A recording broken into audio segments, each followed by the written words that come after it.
manapanatili ang high trust at approval ratings, matatag ang fiscal position, workforce at handang maka-recover ang ekonomiya mula sa pandemya. Malayong nahigitan ng dating Pangulong si Rodrigo Roa Duterte ang mga nagdaang mga pangulo ng ating bansa. Tuwing may maihalal na pangulo ay inaasahan nating mga Pilipino ang pagbabago mula sa kahirapan, kaayusan ng kapaligiran, kaligtasan ng taong bayan at bansa, at higit sa lahat, ang pag-unlad hanggang sa dumating na naihalal ang dating Pangulong si Rodrigo Roa Duterte. Isa na ang ipinatupad ng dating Pangulong si Duterte, ang libreng edukasyon or free college education.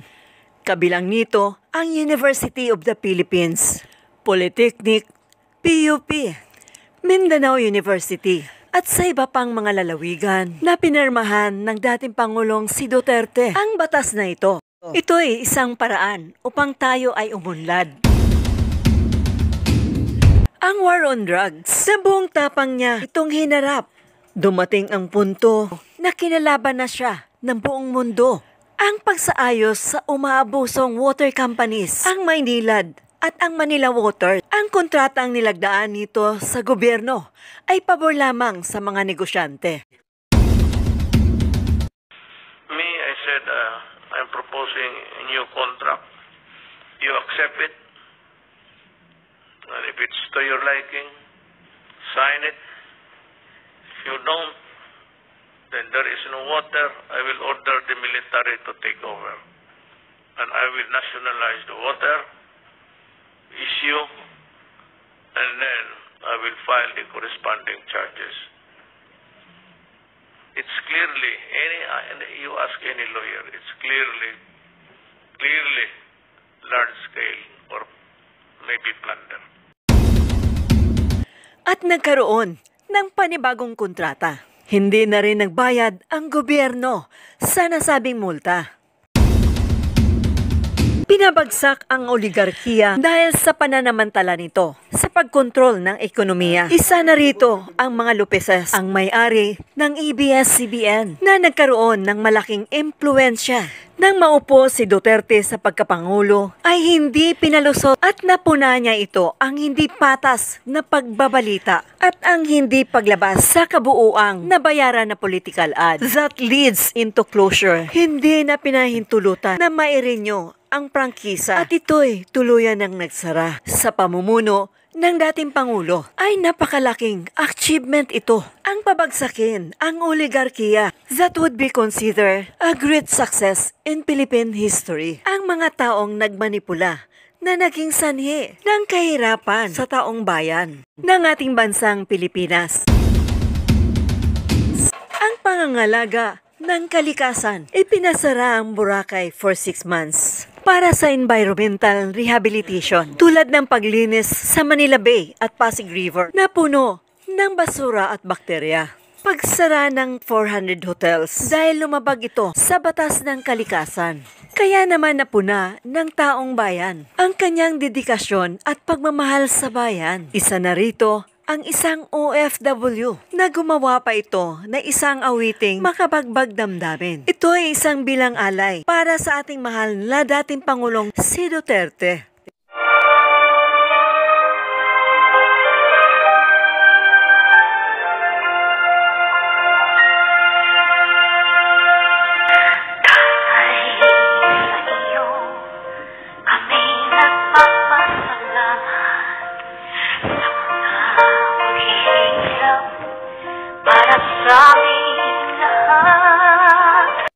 You destroy my country, I'll kill you. And it's a legitimate thing. If you destroy our young children, I will kill you. That is a very correct statement. There is nothing wrong in trying to preserve the interest of the next generation. Ang mga salita'y hindi masapat. Asahan mo sa aming puso, mahal ka namin tapat. But let me tell you, this is the law of my land.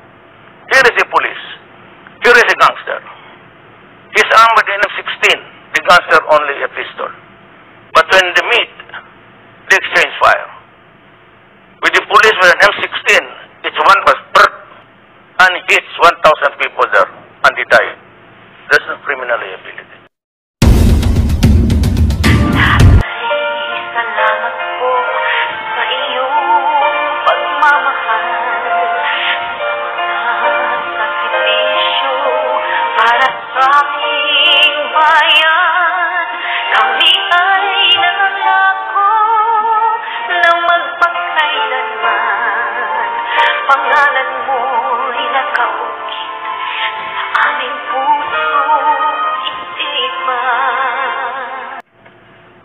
island, everybody, every country in this world is given its own fish fund.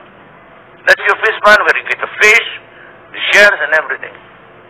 You cannot give it up. You can only negotiate to prevent war.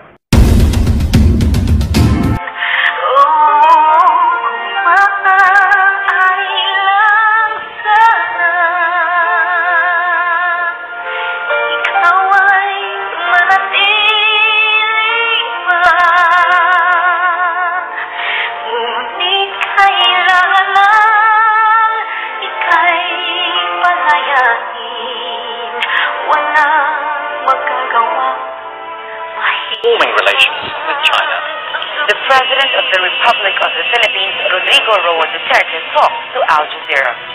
Let's talk about the war on drugs now. 3,500 people have been killed so far. It seems like the whole world is talking about it at the moment. The Philippines seems to have so many problems. So why launch what is a brutal war on drugs? Because the sheer number of people contaminated will pull my country down. It will destroy the next generation of Filipinos. You know, these lives lost. Some of them were lost during legitimate encounters with the police. But the fact is, at the moment, we have 3,500 people killed. And you yourself alluded to just then that perhaps some of them weren't legitimate targets. You know, there is no crime at all when you threaten criminals with death. In my country, at least, there is no law which says I cannot threaten criminals.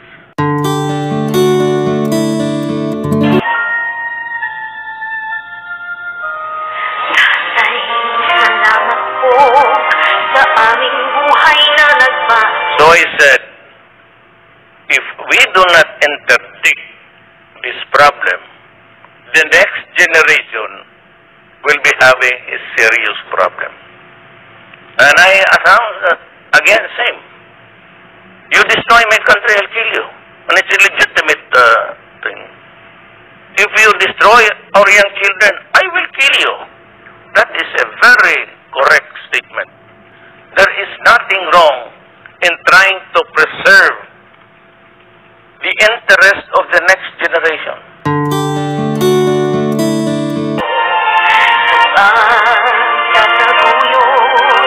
Sa mga Pilipino, marami pong salamat sa iyong mga pangako. You went to law school. Yes. You worked hard to be part of the legal system. You are a lawyer by profession. Correct. And you were a prosecutor for many years. Yes. Do you still believe in the country's judicial system? Right now, I should believe in the system because I will guarantee this time that the law is fake. There are judges here in Manila, more than 1,000 cases, no conviction at all of a drug case. Pilit na sinupat, kahit kalaban ay ulo. But do you agree, do you acknowledge that you have encouraged vigilante killings? No, I said I will kill you. If I encourage fights, I do not play with conjectures. I do not make assumptions. I just say what I should be saying as a president and as a mayor. Ay patawad mo at hindi nasuklian ang iyong pagsisikap at ang iyong pagmamahal. Nobody, until I became president of this country, nobody realized how widespread, how dimensional it was. I do not care about what the human rights guys say. I have a duty to preserve the generation. If it involves human rights, I don't give a shit. I have to strike fear because I said, the enemies of the states are out there to destroy. Kami ay nagsisisi at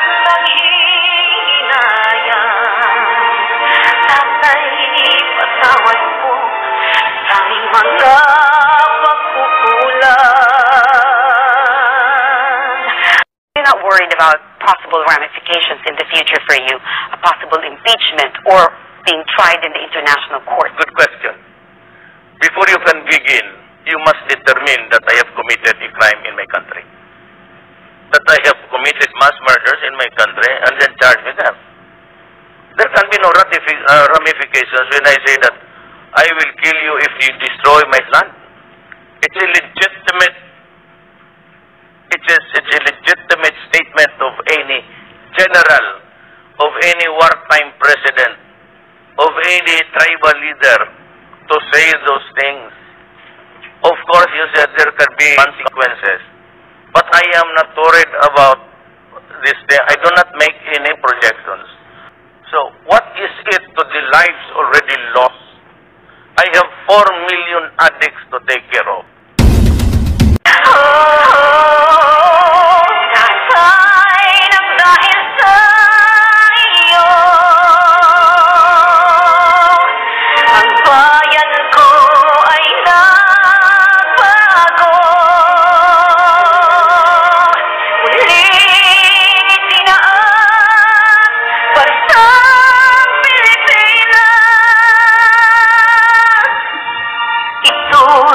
Utang namin sa iyong lahat.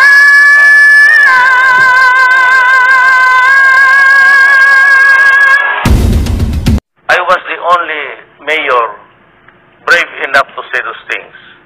So my city, got the benefits of a peaceful place where you can live, where you can eat, work safely. But the others, we did not know. But they allowed so many administrations to flourish, and it was that until I became president.